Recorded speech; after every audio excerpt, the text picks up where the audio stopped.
Hi and welcome to this video log with me, Wayne, from swimmingcyclingrunning.com. Now the first thing I'm going to do is give you two drills that I guarantee will improve your swimming in 2020. Now these drills are based on the theory of improving your alignment in the water and your stroke length. Now if you have poor alignment, you're going to be wasting precious energy by increasing your drag in the water. And I'm going to show you what I mean on the computer now. So we're going to have a look at this swimmer triathlete. She's good at both, and we can see she's got a reasonably long catch, and she starts moving through. The hip, if you look at the hip here, we've got it really close to the surface right the way through the stroke, and that's good. Her hand is reasonably long, but effectively we could extend that reach slightly further back if we wanted to get a slightly longer stroke. But when she breathes, she starts to turn her head to breathe really early. You can see she's starting to turn her head and her hand is still in front of her shoulder. And that means that when she turns, she's actually twisting her body. You can see at the moment the hip is on the surface, but there's absolutely no rotation in it. And there's no rotation because she's breathing too early. So by the time she does breathe, you can see she's got a curve in her body, and effectively the hip has moved down from the surface of the water. That increases frontal drag and will obviously slow her down.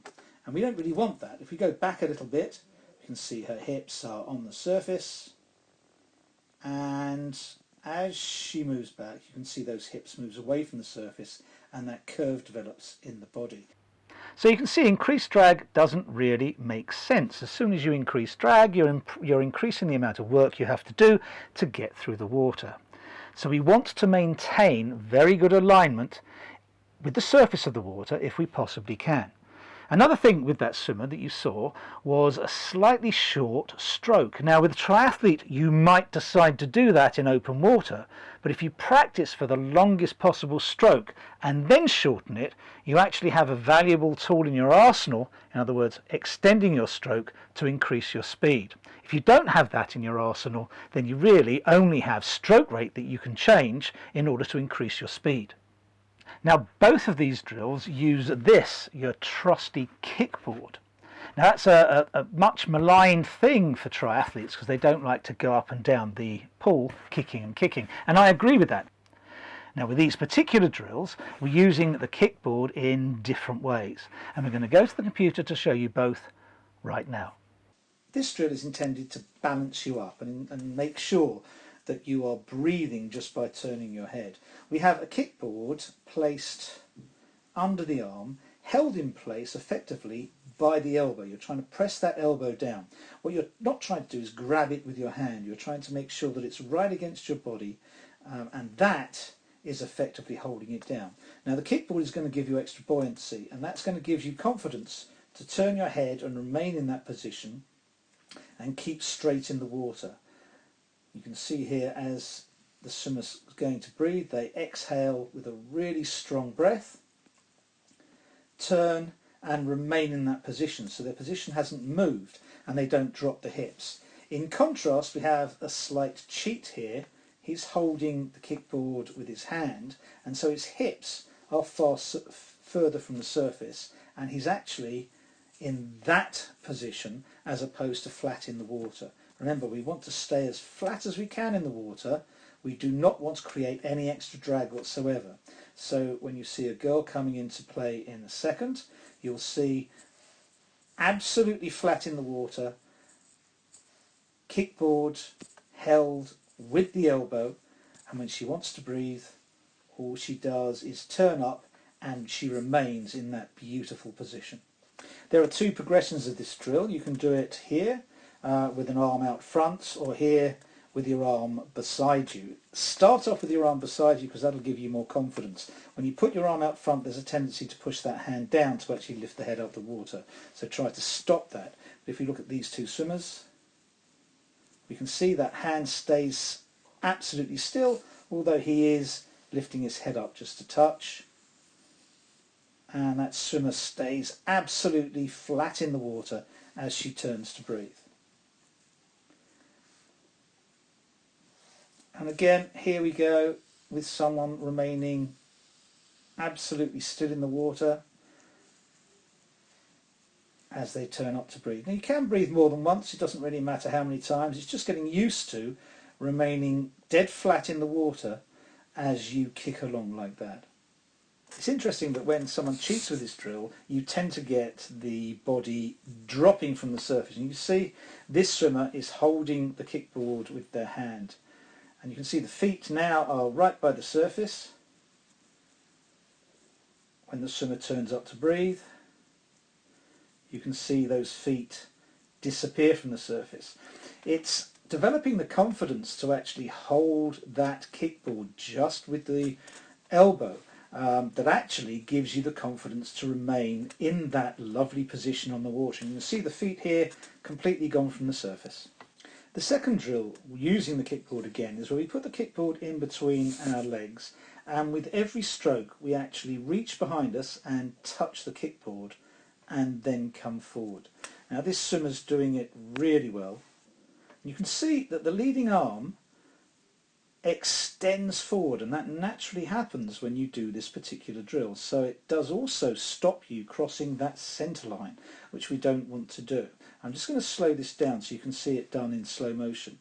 You see that hand stays on the surface until she's touched that kickboard and slightly beyond, and she's staying beautifully aligned in the water, which is another benefit of this particular drill. I've just sped it up to normal speed again, and you can see touch, touch, touch, touch, and we're staying really nicely balanced in the water, and we're extending that stroke length all the way back to there. With this swimmer, she's slightly less accomplished, and she's having slightly more difficulty in holding that kickboard ahead and her arm on the surface. Now you can see the arm's on the surface, she's touched the kickboard, but when she breathes, that arm disappears from the surface. She still touches the kickboard, so she's extending her stroke length, but she's finding it much more difficult when she breathes to maintain that long arm. That really is your key. You want to maintain a long arm while you're doing this, and that's going to maximise your stroke length all the time. And finally, let's go to some more accomplished swimmers again, who are performing this drill both with speed and the correct way. And you can see that really is a beautifully long stroke there, and all of them have a really nice stroke. That's the same swimmer as before. She's just lost her kickboard, but generally you can see the length of the stroke and the length of the body. Keeping that vessel really long is going to increase your speed. And all of these swims are staying very flat in the water as well, which is another benefit of this drill. Now the kicking on your sides drill, remember, holding the kickboard sideways with your elbow on your body, is best done with fins, but you can do it without, and if you are a good kicker, without is a perfectly reasonable way to do it. What you're trying to do in either way is actually just relax, kick really nice and long, so you're just wrapping your toes around each other, and just turn up to breathe and down. If you have your arm extended, make sure that arm stays on the surface while you're breathing. Now with the second drill, you need to remember that speed equates to stroke length times stroke rate. Now that's a very basic way of doing this, and there are other factors involved, but if you think of stroke length and stroke rate, two things on one side of the equation, you can adjust either. You can either increase your stroke rate or increase your stroke length to actually increase speed. Now what we're trying to do with that drill is increase your stroke length. In open water you might decide to shorten your stroke length, but to compensate, in other words to keep your speed high, you're going to have to increase your stroke rate. That's an option you have, and you should practice it as you come towards race season. But increasing your stroke length is always a good idea, because it's a really useful thing to have in your arsenal when you get tired, or in those long boring bits when you just want to keep a nice straight long stroke through normal water. Now I guarantee that practicing those two drills regularly during 2020 are going to improve your alignment in the water and your stroke length. And both of those things are going to improve your efficiency and that is going to improve your speed through the water. Now if you have any questions on that, just post them below and I will answer them. Otherwise, thumbs up if you've liked this video. Remember to subscribe and hit that bell to receive notifications when we upload videos. And we're going to do lots of videos in 2020. We've got quite a few planned already. So have a good time, enjoy your 2020, enjoy your training, keep well. Thanks for watching.